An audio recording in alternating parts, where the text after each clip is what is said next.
Hello ulit. Matagal akong hindi nakagawa ng video. Naging busy ako kasi nga crisis. Kailangan kong humataw para makahanap ng budget. So, regarding usapang inverters na naman. Bakit napapansin ko kasi yung mga maliliit na inverters lang. Parang hindi naman underestimated pero ang tindi ng panlalait nila pagdating sa mga maliliit na setup na keso yung inverter daw sirain at meron mga hindi rin magtatagal, fire hazard at kung ano-ano pa. Ngayon, ito ang take ko sa mga ganyan. Magiging fire hazard ang isang bagay pag hindi mo alam ang iyong ginagawa. Siyempre, parang bata yan, naglaro ng posporo, hindi niya alam na yung posporo na yon mabilis pala maubos, aabot sa kamay niya, mapapaso siya, bibitawan niya. Pinagbitawan niya, babagsak doon sa flammable na combustible na material, sunog ang aabutin. So ganun din sa paggamit mo ng inverter.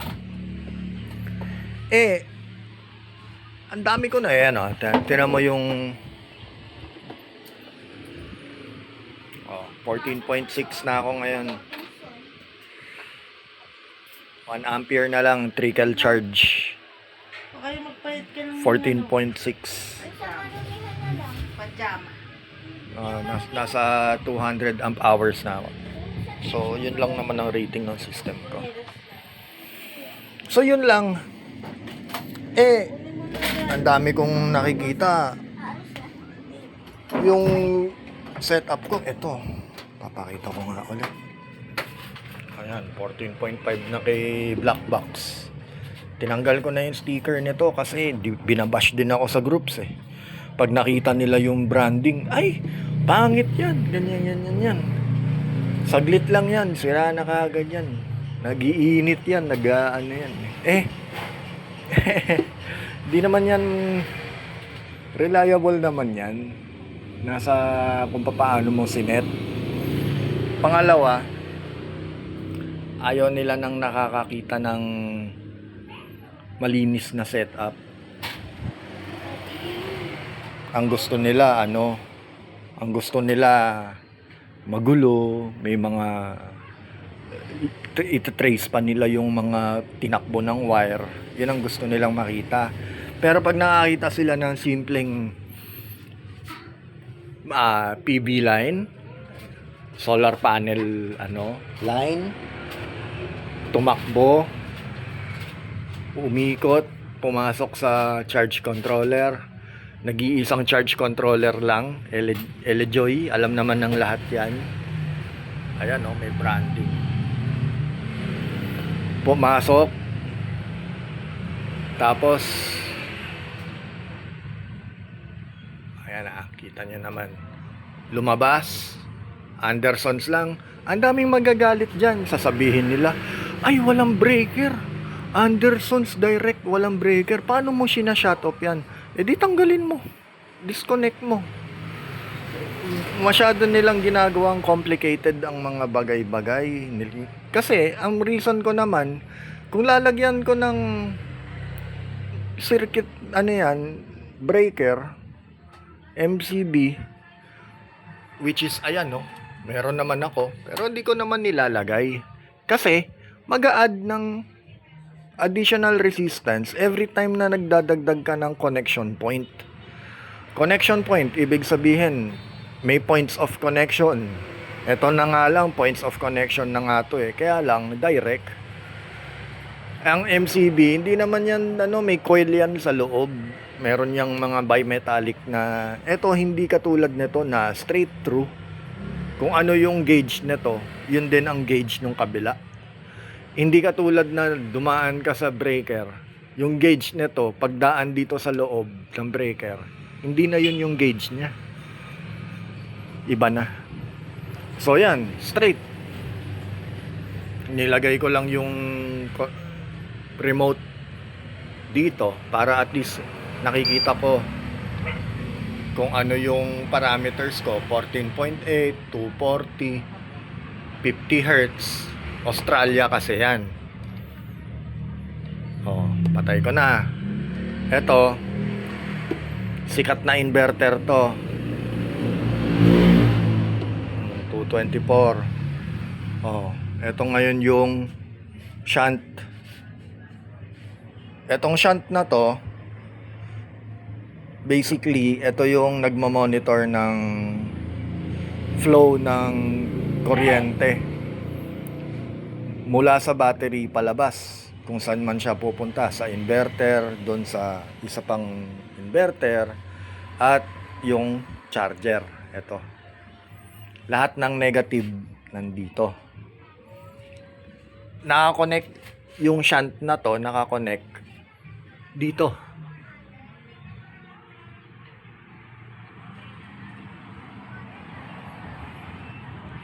Protection siya. Yun yung nandun sa cellphone kanina na pinakita ko. Yan.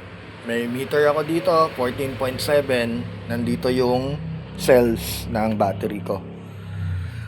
Ito yung isang Australian inverter ko. From Australia pa. Yan. Pinalitan ko lang ng mga brass bolts. Kasi nga, the more mababa yung resistance mo sa current na nag-flow, mas maganda in terms of power delivery. Yung lobat, yung init, tsaka yung mga kung ano-ano pang pinoproblema ng ibang nagse-setup, mawawala. Especially, syempre, titignan mo rin yung wires. Kung okay ba yung mga wiring. Yan, katulad nyan. Ganyang kalaking mga wire. Kasi nga, 12 volt systems. Yan, dalawa yan. Naka-line lang yan, dalawa sa isang terminal. So, alin man dyan sa dalawa, pwede ko gamitin. Pwede ko rin pagsabayin. Kaya lang, syempre, 200 amp hours lang yung battery ko. Small setup lang yan. Yan lang, Ito wala to. Controller to ng e-bike. Nilagay ko lang dyan kasi may paggagamitan ako ng casing. Parang maliit na inverter. Ang cute lang. So, LVD relay, tinanggal ko na rin. Kasi nga, pag nag-reach naman ng 10 point something yung inverter mo, kusang mamatay ito eh. Ganun din naman, saan ba nakaset yung inverter, yung relay nila. Hindi nila na ma-maximize na maganda yung system nila. Kasi 12 volt na nga lang. Tapos, ika-cut off mo pa ng mga bandang 11 or something, 11.8 or something. Pag humugot ang 12 volt, huhugot yan, magbo-voltage drop yan until 12.8, 12.7, which is normal. Especially kung ang pina-power up mong load malalaki like induction. Ako, eto, aircon, pinatakbo ko na yan. Gamit ito. Aircon, tsaka ito. Kung aircon, tsaka ito, hindi nito kakayanin. Kasi nga, kita mo naman yung size difference niyan. Ina-advertise to, parehas. Pero, tingnan mo yung size difference nila. Magkaiba. Dito pa lang.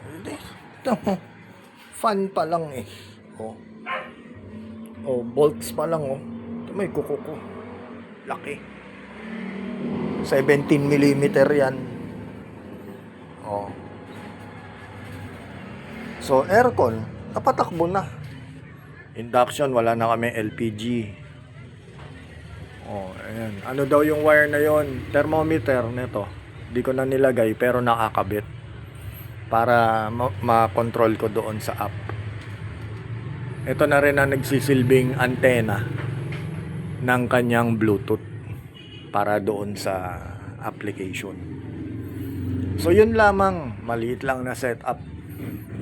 Mas gusto ko ang 12 volt kahit na anong sabihin nila, kahit sabihin nila na ay ano yan, mahina lang yan, hindi yan papantay sa hindi siya papantay sa 24, hindi siya papantay sa mga 48, pero tipid, ang laki ng tinipid mo in less. Minsan you can only get 12 volt systems for 3,000 pesos, 3,500, 4,000, ganun. Tapos unti-untiin mo na yung panel, unti-untiin mo na yung battery, makakabuo ka na. Not like pagka nag-higher systems ka, kailangan mo mag-maintain ng panels kasi yung voltage hahabulin mo yun, operating voltage niya. Tapos kailangan pa dun ka pa sa mga breaker niya, yung mga, kasi nga higher voltage na. Ito simple lang para makabawas lang sa kuryente, makatipid ka lang. Ang purpose talaga ng setup ko, para ito na yung LPG namin. Nagkataon lang na nabigyan ako nito, kaya napilitan ako mag-upgrade. So yun yung reason. Pero actually dapat dito lang ako Ito pa lang sapat na sa akin, pero nagkaroon kasi ako nito. Kaya ayan na ngayon yung setup. Simple lang. Ito na rin yung BMS ko, control doon sa cellphone. So nagtataka sila, wala akong breaker. May breaker to, nasa ilalim ng terminal nito, yung MBRF fuse. Ang tawag doon, MBRF yata yun. Tama ba? Tama ba ako? Correct me if I'm wrong. Yung nilalagay sa terminal na fuse. Dito, wala akong breaker dyan kasi rated naman yan 40 amperes. Kung matunaw to, ibig sabihin doon pa lang sa LJoy tunaw na. Di hugutin ko na lang pagka kinailangan. Hugot lang, hugot. Kasi Andersons naman yan. Kung breaker pa, nasa kanila yun. Brass, everything brass to lower the resistance. Para walang init, hindi siya pigil yung daloy ng kuryente. Ayan, brass lahat yan. Tornilyo, washer, tsaka dito rin. Pati dito, kay ayan, brass na rin yan. Pinalitan ko na rin to aray ko. Ayan brass. Brass na din yan. Parehas yan. Kasi nga, you're trying to lower down the resistance ng kuryente para maganda yung daloy. Yun yung sekreto para hindi mag-init. So, hindi siya nag-iinit. Umaandar yung blower niya. Napakahina lang. Naka-standby lang siya, pero maandar yung blower. Yan. So yun lang. Enjoy nyo yung mga 12 volt systems nyo kasi maganda naman yung mga 12 volts Wala naman problema dyan. Yung mga DIYer natin dyan, mabuhay kayo. Maganda yung mga ginagawa nyo. Sa hirap ng buhay ngayon, makakatipid kayo sa kuryente. Huwag kayo ma-discourage sa mga basher, sa mga taong nagsasabi na ganito na ganyan, kung ano man. Okay? So, yun lang guys. Sana lahat ma-enjoy yung mga systems nila. Big or small, enjoyin natin. Yan lamang. Bye-bye.